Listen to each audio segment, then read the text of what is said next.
I'm Afshin Rattansi. Welcome back to Going Underground, broadcasting all around the world from the heart of the Middle East. Today in the USA, it's Memorial Day, honouring those who died serving their country, even if most did not fall defending their homeland, but in wars waged for oil, power and the profit margins of military contractors and foreign lobbies, chief among them Israel.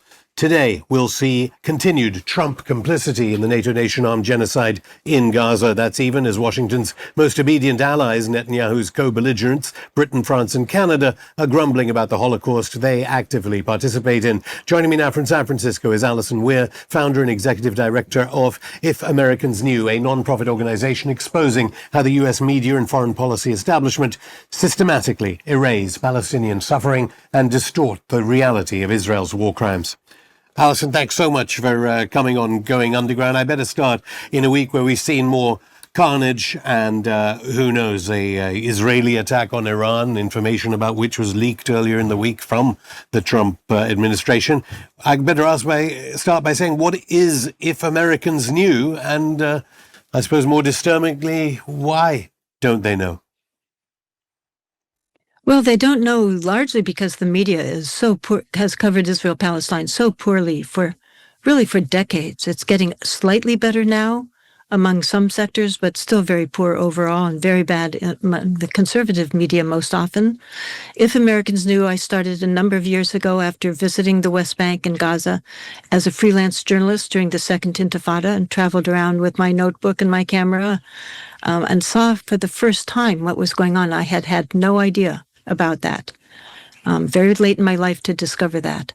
So I started this nonprofit to be journalistic, nonpartisan. We're not Democrats or Republicans. It's just a journalistic, factual information to the general public about the facts that are going on in Palestine, about the complicity of the U.S. government in what's going on, about the long history of the conflict that most people know nothing about, and about our connection to it as Americans. Most of us who are not Jewish feel it's just a distant, confusing conflict that has nothing to do with us. So we started telling people that the U.S. gives massive amounts of money to Israel, which most Americans did not know and still don't know, and therefore think it's just one of many sad conflicts around the world when and if they hear about it. And so that's been our general approach. Yeah, actually, I was in Dubai for the Second Intifada and the killing of Mohammed al-Dura, which, in comparison to now, I mean, it's exponentially much worse. I think you hinted there that things have got slightly better in terms of If Americans Knew, the website that you run, in terms of information.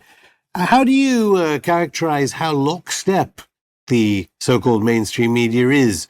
That for 2 years they haven't been covering the genocide, and then suddenly, as if by magic, some of the presenters on even mainstream news, I mean, even on Rupert Murdoch's Fox News, suddenly seem to understand some element of your information on If Americans Knew. Why does everything happen lockstep? It's interesting how much that is, that you hear the same phrases, the same usually Israeli talking points when and if you hear anything about the issue. But now it is changing slightly. I'm not sure the exact cause of why there's this sudden change, unless it's just that it's so horrific. It's so horrific. Because of social media, many more Americans, especially younger Americans, are learning what's going on, and it's showing the corporate media up for the fraudulence of so many of its news reports. I think that's part of it. I think they may be realizing that this is, I truly think this is dwarfing the Nazi Holocaust, what's going on right now. It's certainly a massive genocide that's going on in real time that we can see, unlike the 1940s when people didn't see what was going on. Now we can see it. You can open up your smartphone that everyone has. You go to Twitter or Instagram, and you can see these tragic, horrible images from the region if you know to look for them. And people are doing that more and more. And so the corporate media must realize that they are really being shown up as fraudulent, pro-Israel shills. And as human beings, I'm hoping that maybe this is touching them also. And they certainly don't want to be on the side of history where their children and grandchildren said, how could you do that? How could you do that? How could you not tell the truth about what was being done to Palestinian babies children, old people, young people, day after day, week after week, month after month. Now we're almost 2 years. And this, of course, is after decades of oppression of Palestinians. Decades and decades of it. And some people are starting to learn about that also. So the media are changing a bit. Whether they'll change enough, I don't know. I don't know what will happen with Iran. But I think one of the things that maybe shocked me the most was PBS, Public Broadcasting System. Most Americans consider that very liberal, very progressive, very trustworthy. And yet, what they did several years ago to me was shocking. I noticed it at the time. During the Great March of Return, which I'm sure your viewers know about, almost no Americans know about that, even now when they're paying attention to Gaza.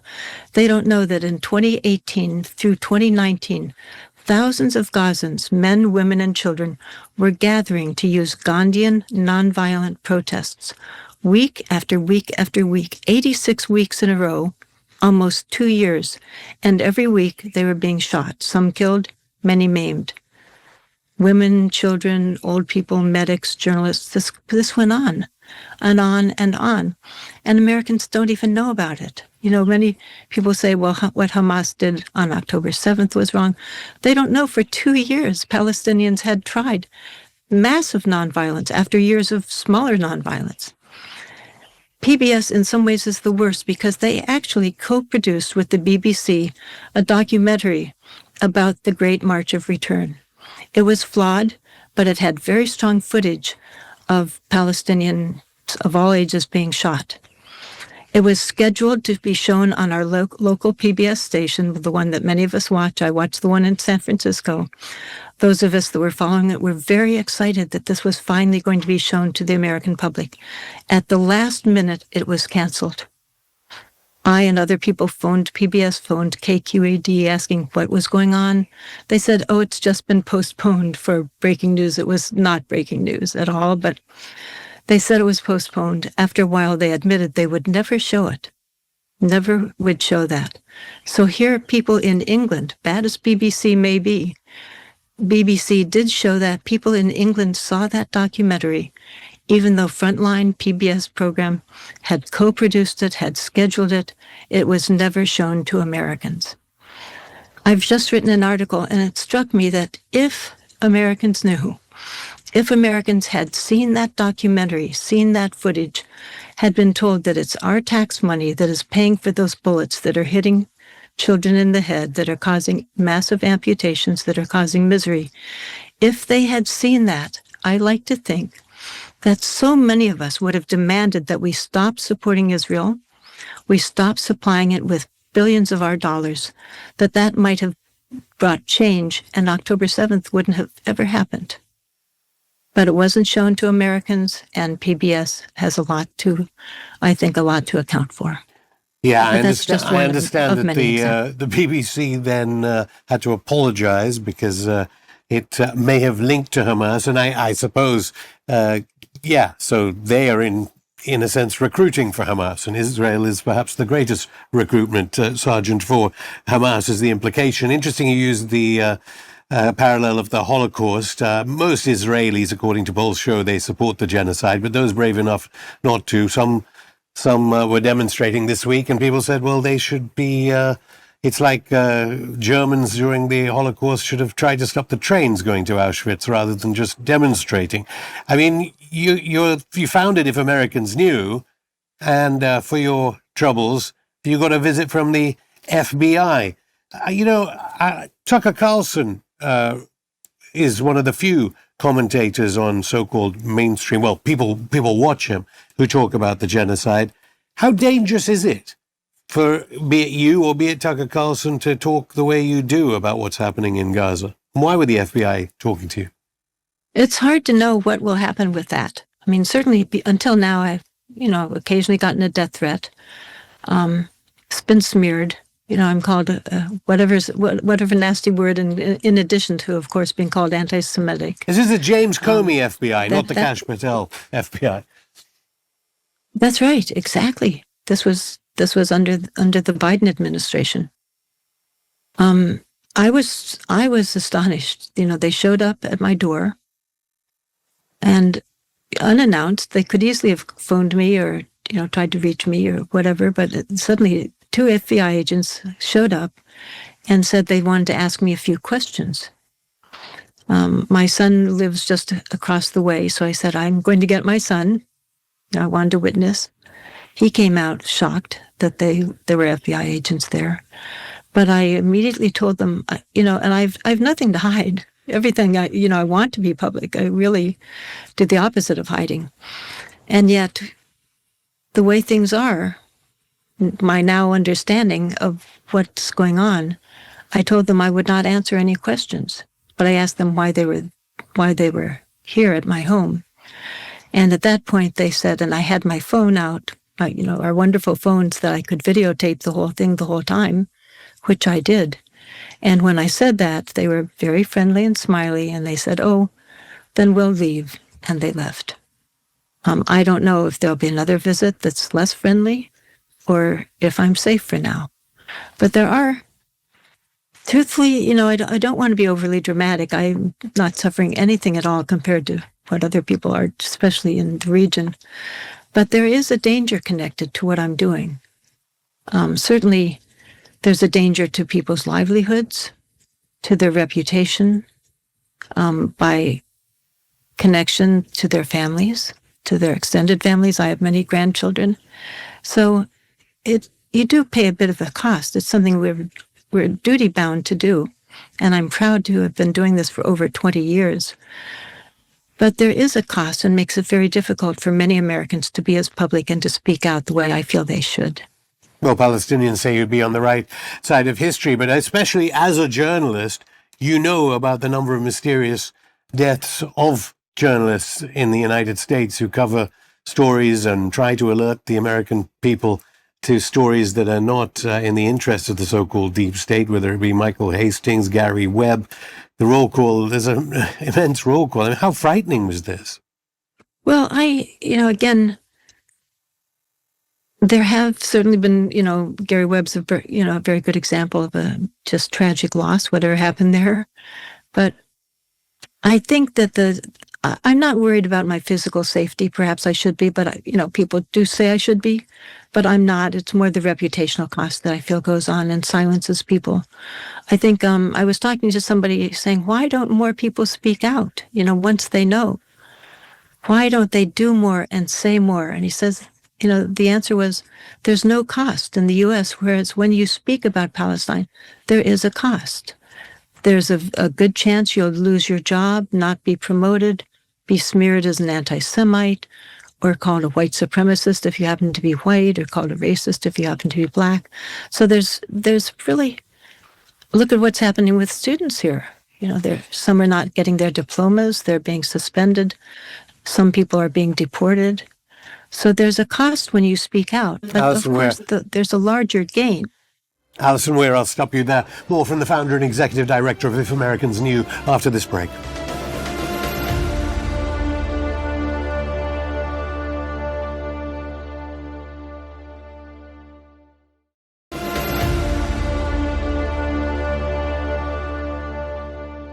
Welcome back to Going Underground. I'm still here with the founder and executive director of If Americans Knew, Alison Weir. Alison, we were talking about the dangers to those in the United States, albeit with the First Amendment of the Constitution still in operation, for them even talking about the genocide. Here in the Middle East, we have headlines like UNICEF, Gaza, deadliest place in the world for children. On the front page of your website, If Americans Knew, you display the figure of $63 million a day of U.S. money to pay for this Holocaust. We can all see the social media feeds, as you said. I mean, Americans in general, as they suffer the decaying infrastructure of years of lack of investment, do you think they're going to begin to demand their money back from Netanyahu? And are they starting to realize it doesn't matter whether you're left or right, particularly perhaps those on the right, on the Make America Great Again right, realizing that their money is going to fund the Holocaust? I think people are starting to wake up to that, and that might be one of the reasons that the media want to quick sort of control the discourse. If you cover it to a degree, you can just choose which things you cover and which things you leave out. And of course, they often leave out the American connection to it. More Americans are beginning to realize that. We've certainly for many years pushed that because Americans are very busy often. They're working 2 jobs maybe to have enough money for their children. So they're very busy, but they're starting to pay attention. And when they realize how much of their tax money that they have worked so hard for is going to a foreign country that's quite well off, that's in many ways better off than Americans. And worse than that, it's being used to cause this oppression and misery of children being killed and starving to death, intentionally being starved. There's enormous outrage that's brewing. And the Anti-Defamation League, as they call themselves, we often call them the Defamation League.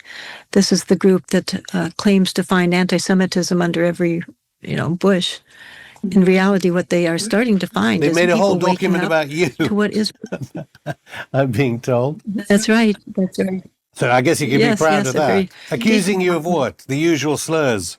The usual slurs, taking things out of context completely. I wrote a letter to them, asking them to correct it. I don't mind being, I don't mind. In fact, I'm very happy if people repeat what I actually wrote and said. But of course, that's not what they do. Instead, they misrepresent people and then claim they're anti-Semitic based on their misrepresentations. So the ADL is misrepresenting more and more people as supposedly anti-Semitic. The growth of anti-Semitism usually means it's more people waking up to what Israel is doing. And the fact that groups like the ADL, Jewish Relations Councils, Jewish Federations, AIPAC, are all supporting it. Astonishingly, they're supporting this very visible, very blatant, very grotesque genocide. And people are seeing that and realizing that the Israel lobby is very powerful here, and that our Congress people are always being paid by the Israel lobby, or they're afraid that the money will go to their opponent, and so they vote massive amounts of money. In the midst of this, the Biden administration, with the awareness and complicity of Congress, sent them more money than ever before. Even though there'd been massive amounts before that, they sent far more than before in the middle of mass murder, whether or not you want to call it genocide, which is the accurate term I feel. There's no doubt it was mass slaughter of women and children. Mass slaughter. In the middle of that, they sent our weapons and our money. And more people are learning about that and becoming appropriately outraged at what's going on. I'll get to Trump in a second. I'll get to Trump in a second. But what did it make you feel when you heard, slowly we now hear that not only was Genocide Joe terminally ill, he's demented, the media in a cover-up, as far as we understand it, trying to get him re-elected. But Israeli politicians saying at no point since 2022 did the Blinken, Sullivan, Biden, Harris, all those people that hopefully we'll have forgotten about soon, no point did they tell them to stop shooting the children. No point did they tell them to the ceasefire. What did it make you feel when you heard what you presumably suspected anyway? That's right. I did suspect it, but, to see that confirmation was appalling. Clearly what was going on, as we're both talking about, is that the base, many young people, many of the people that get out and support the Democrats and ring doorbells and pass out flyers, were learning what was going on. So Biden would try to, at least Biden and his handlers, whoever was really behind him, would try to say, we're telling them to stop, we're calling for a ceasefire. Of course, it never happened, and their actions speak louder than words. And while they were saying that, they were sending weapons and money. But they kept saying that. Of course, now we've learned that even that was a lie. Even that was a lie. Weak as it was, they covered that up also. And now that's come out. So the good thing about all this, there's very little good about it, is that more people are learning the facts, more people are waking up. I was at a small vigil in nearby here where I live the other day. I'm holding signs, stop the ceasefire, stop the genocide. And the cars that drove past, a large number of them were honking in approval, waving and approving of us. Before, a number of years ago, when I'd been part of something like that in the same area, we had many people very angry at what we were doing because they were misinformed. But now, in progressive areas of the country, people are pro-Palestine and against what Israel's doing. The ones that know, still many, there are many more, and they're not being politically active. We don't give, most of us are not billionaires. We're up against billionaires, many billionaires, we have it on our website, that support Israel. I remember reading a very, very eye-opening book a number of years ago called Jewish Power by J.J. Goldberg, a very distinguished Jewish journalist for The Forward, wrote a book about Jewish power, very, very proud of this, considerable accomplishments, and mentioned at that time that half the billionaires in the United States are Jewish, out of a population that's about 2 to 4% of the country.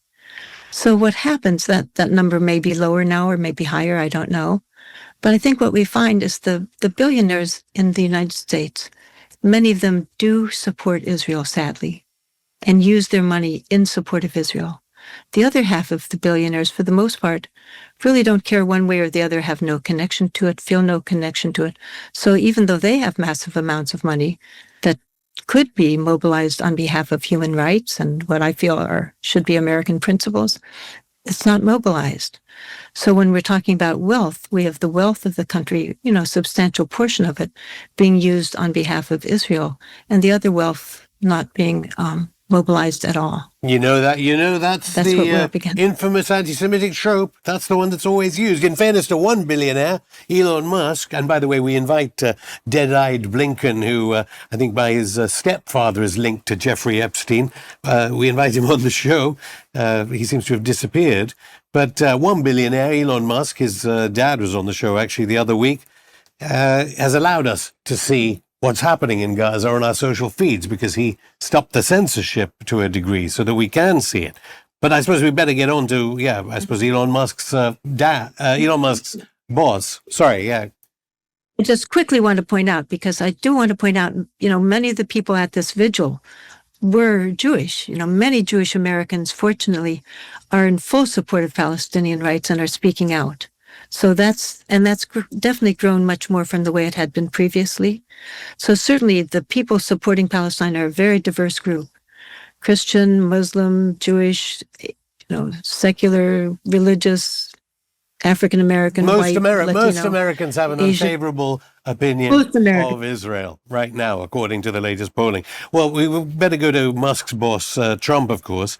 Some people are calling him Death Camp Donald. How powerful is Miriam Adelson over Donald Trump? Because he doesn't need that money, in a sense. He's on a final term, we presume. He doesn't need to please AIPAC. AIPAC gave $14 million to Trump to buy him off. I think it's $167,000 to J.D. Vance. I'm using AIPAC tracker figures. $1 million to Marco Rubio, this neocon Secretary of State, who seems to have quietened down a bit. $46,500 to Tulsi Gabbard, the Director of National Intelligence. What is the power of Miriam Adelson and AIPAC over this cabinet? And is it, in fact, less? The first time they haven't had as much power over a government, over a White House in living memory. It's been puzzling to me. Truthfully, I thought that many of us felt that Trump, being in his second term and therefore not needing to get lobby money anymore, that he could actually take the correct stance. He had hinted in the past. He had made statements that were actually very promising before 2016. He had spoken out that more about the U.S. should be neutral, that the wars in the Middle East were devastating to the United States. So truthfully, looking at the Israeli media in particular, Israel was much more in favor of Hillary Clinton than Trump because of those different statements and because of the position. So when Trump came into office the first time, again, it looked a little bit hopeful compared to Hillary, who had a long track record of causing bloodshed. And in fact, he did repulse the neocons for a number of months. He did not appoint what they call an anti-Semitism envoy the way he was supposed to. He avoided doing that. So he came under huge attack by Israel partisans and by progressives of other people, I think partly pushed by Israel partisans. So he had repulsed the neocons who wanted to be part of his administration, but he was not welcoming them. He actually named some fairly good people to his cabinet. But after several months, he caved. It was very obviously he caved to them. He started accepting the neocons. He started taking policies that they would like, and that was the end of it. So we were hoping that this time around, without the need to run again, that maybe he would take reasonable policies, especially he was perceived by many of his voters as the anti-war candidate. That was the way he was positioning himself. That's what people saw and hoped for and expected. Unfortunately, it's not what we've gotten, but that was the expectation. So it's unclear to me why that happened. Certainly he got, I believe it was at least $100 million from Miriam Adelson and lots of money from other wealthy people. But why would that matter to him at that point? It's really unclear why his positions were so bad. It's a mystery. Some people saying, maybe they have something on him. I better just finally ask whether you're going to retire sometime soon, because actually the only benefit from the Holocaust, from this genocide, has been the mask is off. We know the mass killing of U.S. imperialism since Korea, Vietnam, onwards, Latin America, Afghanistan, all of that, is that it could be the end of Israel itself. Ehud Olmert saying they're at civil war. And as we said, people in the United States, they have an unfavorable opinion of Israel. Thinking of retiring if Americans knew soon when the American people wake up? I think there'll be plenty of things we still need to work on, but I actually had been thinking, I have advanced years and I have grandchildren, and I was actually thinking of retiring before now. But then they started the genocide, and you can't retire in the middle of that. So we'll retire when and if we can, but until then we'll keep fighting to give Americans the facts. They don't know the history of it. I have a book that I think really reveals a lot about who spoke out against Zionism in the 1940s. The State Department opposed it. The intelligence agents opposed it. The military, the Pentagon was opposing Zionism. I have a lot of quotes in my book. Alison Weir. My book has sold over 50,000 Alison Weir, we're out of time. copies, but it's... Alison Weir, thank you. Thank you very much. And here's the book. Against Our Better Judgment, and the website If Americans Knew. That's it for the show. Our continued condolences to those suffering the impact of the US, UK, EU armed genocide in Gaza. We'll be back on Saturday with a brand new episode. Until then, keep in touch via all our social media. If it's not censored in your country, and head to our channel Going Underground TV on rumble.com to watch new and old episodes of Going Underground. See you Saturday.